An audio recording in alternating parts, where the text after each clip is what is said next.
Bonjour. Merci Natacha. Bonjour à toutes et à tous. Et nous sommes avec Sylviane Amavi, la présidente de l'association des parents d'élèves du lycée de Petite-Terre. Bonjour. Bonjour, je recorrige, c'est Sylviane Abdallah en tant que présidente. Aujourd'hui, je suis là en tant que Sylviane Abdallah, présidente de Ah, le l'association nom des change parents en d'élèves. fonction Oui, des casquettes. c'est ça. Ok. C'est noté, Sylviane Abdallah. Merci d'être là. On va parler des violences autour du lycée de Petite-Terre. Le lycée de Petite-Terre, comme d'autres établissements de l'île, sont touchés par la violence. Alors, au quotidien, comment ça se passe? Alors, depuis cette rentrée scolaire, on a constaté que la violence a vraiment pris une tournure aussi, on va pas dire dramatique, mais c'est en augmentation constante. Tous les sorties d'école, tous les pratiquement les matinées. Donc, on est là en tant que parents avec la peur au ventre en allant déposer nos gamins à l'école. C'est Mais c'est vraiment quoi? C'est des difficile. raquettes? C'est des jets de galets? C'est quoi? Non, c'est des violences entre bandes. L'abattoir Pamandzi, comme dans d'autres villages. Mais sauf que là, nous, en tant que parents, ça touche tout le monde, ça touche Mayotte. Mais en tant que parents, on n'a pas le droit de baisser les bras et regarder tranquillement sans rien faire. Vous dites des violences entre bandes. Est-ce que ça se vit à l'intérieur aussi des étapes du lycée ou juste à l'extérieur? Ça peut justement partir de l'extérieur et puis rentrer dans l'établissement. Ça arrive pas souvent parce que heureusement qu'on a nos forces de police et gendarmes qui sont là. Mais oui, ça arrive et c'est ce qui est c'est ce qui est inquiétant parce que avant c'était à l'extérieur, maintenant ça commence à rentrer à l'intérieur, donc à l'intérieur de l'établissement. Et c'est là où j'en appelle à tous les parents parce que jusqu'à maintenant, le lycée de Petite-Terre était un petit peu épargné par rapport aux autres lycées. Mais là, si on ne fait rien, si on ne s'implique pas, nous parents, les forces de l'ordre sont là, l'établissement veille, mais si nous, parents, nous restons bras ballants et regardons comme si de rien n'était, je pense que d'ici la rentrée, la rentrée prochaine, on sera pratiquement au même niveau que les autres lycées. Vous invitez les parents à faire quoi aujourd'hui? Alors, on les invite ce samedi 9 décembre, à une journée de sensibilisation. C'est dans la matinée de 8h à midi. Nous sommes là en tant que parents. On a des propositions. Il y a des parents qui ont beaucoup de propositions à faire et on aimerait bien que tous les parents soient présents pour qu'on puisse mettre ces propositions en place. Ça Et sera où? ça sera au lycée de Petite-Terre. Au lycée même. Oui. Vous insistez bien sur le fait que vous aimeriez bien, vous voudriez la présence de tous les parents parce qu'aujourd'hui, tous les parents ne sont pas impliqués pour la lutte contre cette violence plutôt. Malheureusement, non. On n'a pas tous les parents. Je remercie d'ailleurs tous les parents qui sont présents chaque jour. C'est pratiquement les mêmes parents qui s'en inquiètent. D'autres ne se sentent absolument pas concernés. Et or, cette violence touche à tout le monde. Il y a pas, ça ne choisit pas. Quand un caillou ou un caillassage arrive, ça ne choisit pas de victime. Tout le monde est victime de ça. Et donc, c'est le moment de dire aux parents, il faut qu'on se joigne les mains pour avancer, pour lutter pour la vie de nos enfants. Parce que Qu'est-ce que vous pouvez faire aujourd'hui, ce que les autorités n'arrivent pas à faire? Parce que vous dites que ces bandes sont là depuis, ça fait un petit moment. Mhm. On voit parce on voit, il y a des images hein, sur les réseaux sociaux qui circulent. On voit la présence des gendarmes. Pourquoi on n'arrive pas à les démanteler et qu'est-ce que les parents arriveront à faire en plus? Alors, vous savez, c'est devenu comme un jeu entre les forces de l'ordre et les gamins. Ça devient un jeu. Dès qu'ils voient les forces de l'ordre, ils commencent à se jeter des cailloux et puis ça part dans tous les sens. Mais en tant que parent, moi, je peux vous dire que quand il y a la présence d'un adulte autour d'un groupe de 2 ou 3 adultes, des fois, ça peut calmer. Donc, nous, parents, quand le matin, on va déposer nos gamins, on les dépose en voiture et puis on s'en va, tout simplement. On ne dépose pas, on ne ramène pas les gamins comme on le faisait avant parce qu'on n'a pas le temps. Mais peut-être qu'il suffirait juste de descendre de nos voitures, de nos véhicules à la sortie de l'école et de dire non, on va descendre et puis on regarde ce qui s'y passe. Juste la présence des adultes, des parents, je pense que les gamins, à un moment donné, s'ils ne savent pas, ils ne comprennent pas que là, ça peut être mon père ou ma mère, ou voilà, ça peut jouer aussi peut-être son rôle. Ce qui est flagrant dans ce que vous dites, c'est que ces enfants sont dans un jeu de violence qui aujourd'hui s'est normalisé et Oui. vous dites, voilà, aujourd'hui on ne peut pas juste arriver, récupérer son enfant et partir. Il faut en plus instaurer tous ces rituels alors qu'on a des parents qui travaillent, qui n'ont peut-être pas forcément ce temps-là. Mais est-ce que c'est pas ça qui est grave aujourd'hui? Je ne sais pas. On l'a pas encore tenté, on ne l'a pas encore essayé parce que jusqu'à maintenant, on a laissé les forces de l'ordre et l'établissement gérer la situation. Mais nous, on n'est pas vraiment impliqués. On fait des réunions quand il y a des violences qui arrivent. On fait des réunions, on assiste à des conseils de discipline. Il y a ça aussi. On suit quand même l'équipe pédagogique. On est assez présent tous les jours dans l'établissement. On voit ce qui s'y passe, mais en tant que parent, on ne propose pas, on n'a pas proposé de solution jusqu'à maintenant. On a laissé voilà, les forces de l'ordre, les institutions gérer. Et nous, ils sont dépassés. Voilà. Ils sont dépassés aujourd'hui. Je ne sais pas s'ils sont dépassés, mais à un moment donné, il faut quand même faire d'autres propositions. Peut-être que ça peut marcher. Parmi les propositions, vous me disiez que vous allez proposer à ce qu'on fouille tous les jours les sacs des élèves et si jamais on retrouve un couteau ou une arme blanche, peu importe, ou des morceaux de ciseaux, etc., l'enfant sera automatiquement expulsé. Alors, je peux donner comme exemple, et c'est là où j'attire l'attention des parents, pour que des parents du lycée, pour qu'on soit vigilant, on reste vigilant là-dessus, parce qu'on a assisté à des conseils de discipline depuis le début de l'année, mais il se trouve qu'il y a peut-être déjà 2 ou 3 gamins qui sont exclus du lycée, de l'établissement. Donc là, on se dit, à ce rythme, on va aller jusqu'où?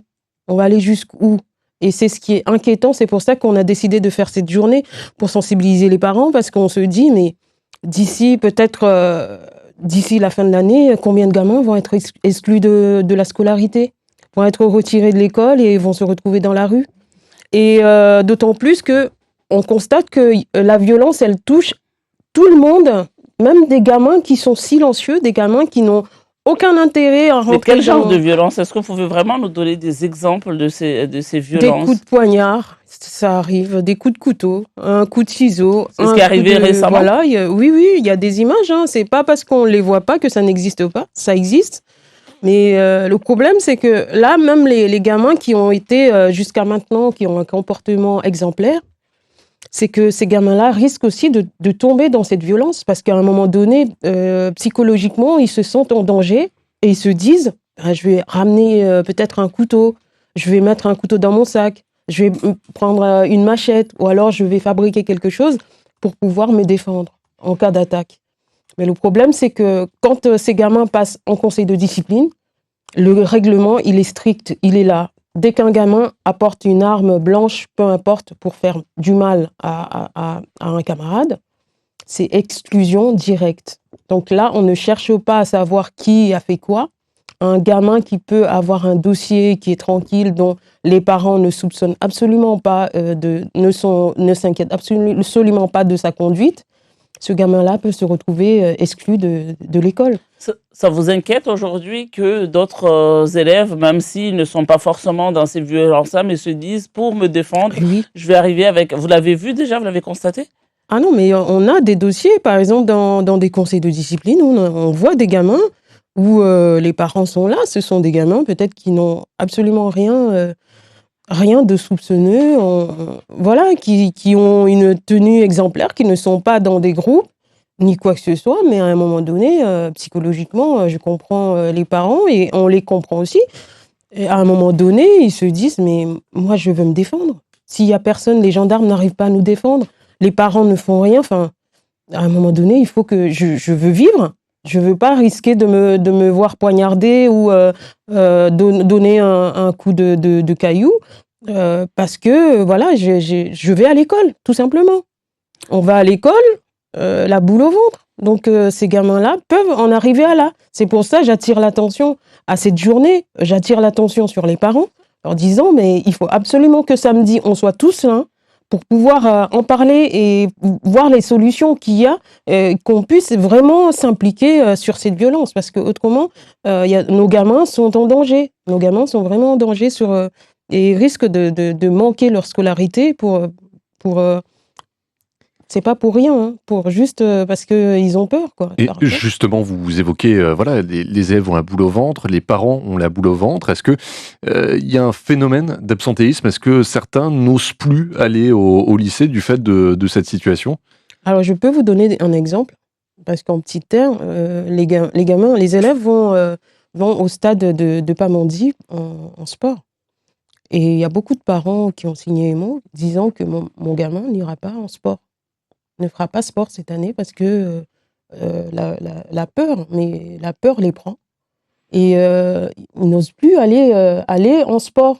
Donc, c'est une Les matière activités extérieures. voilà, les activités extérieures, parce que quand ils y vont seuls. Donc, le gamin qui est sur la route, qui se fait agresser, lui, il se dit, non, mais moi, j'ai peur, j'ai plus envie.